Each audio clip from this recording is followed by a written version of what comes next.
It has been a part of our discussions, the trade team's discussions with their Chinese counterparts. As for any specific actions, I don't have any news on that for you today, but I can fully assure you the entire National Economic Council in this building, as well as our Secretary of Agriculture, Brooke Rollins, have been talking with the trade team about this. There's been many meetings on this, and they are on the ball, but I don't have anything specific for you today. Sure, Selena. Thanks, Caroline. But the case against Letitia James was extensively investigated for 5 months, and President Trump's handpicked Attorney General Eric Siebert could not find any evidence that he committed a crime. So is the president saying here it doesn't matter if there's a crime, he just wants his political enemies to be charged? Well, let me just walk you through Letitia James. Letitia James completely abused her oath of office. Letitia James was actively and openly engaged in lawfare. You talk about weaponizing the Department of Justice. What was Letitia James's campaign slogan? It was prosecute Donald Trump. She was saying she was going to prosecute Donald Trump before she even knew if Donald Trump committed a crime, which of course we did not.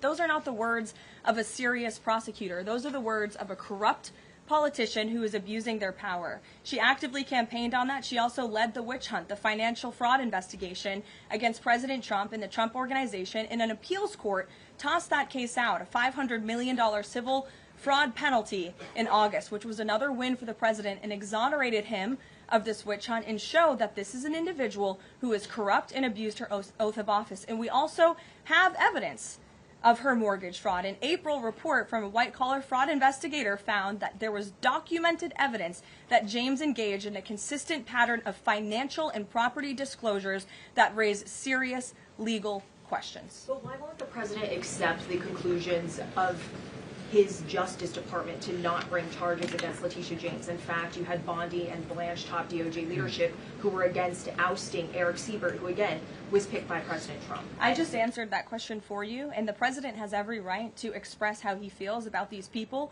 who literally campaigned on trying to put him in jail, who literally tried to ruin his life and ruin his businesses, and he wants to see accountability for those who abuse their office and abuse their power. And Letitia James absolutely did that, whether you want to admit it or not. Is that not retribution, though? Jeff, it's accountability. Thanks, Caroline. 2 foreign policy questions. President Putin has offered President Trump a 1-year extension of the latest, for the most recent treaty limiting nuclear weapons. Does the White House have a reaction to that? Does the president want to accept that offer? And then one separate issue, just generally, what is the president's response or reaction to the number of countries this week who are planning to or have recognized a Palestinian state? 2 great questions, Jeff. To your first question about Russia, the president is aware of this offer extended by President Putin, and I'll let him comment on it later. I think it sounds pretty good, but he wants to make some comments on that himself, and I will let him do that. As for all of these Western nations that are recognizing a Palestinian state, the president has been very clear. He disagrees with this decision.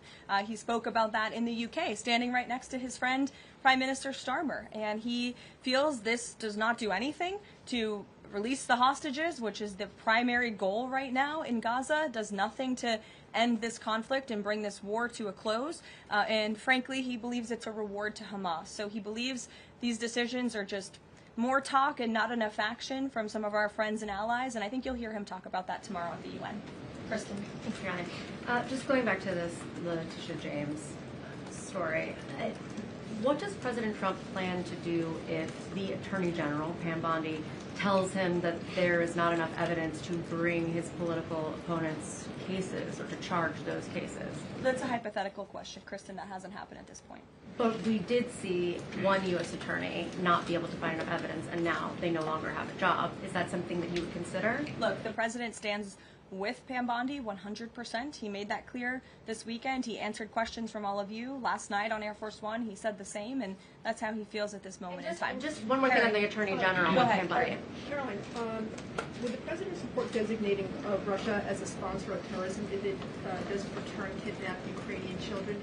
And secondly, we just found out through questioning that Hunter Biden sat in on the discussions of his pardons. What's the White House response to that?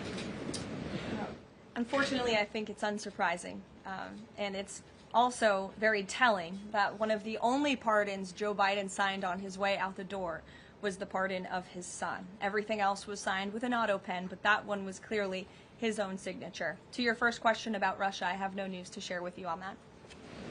Sure, in the yellow. According to media reports,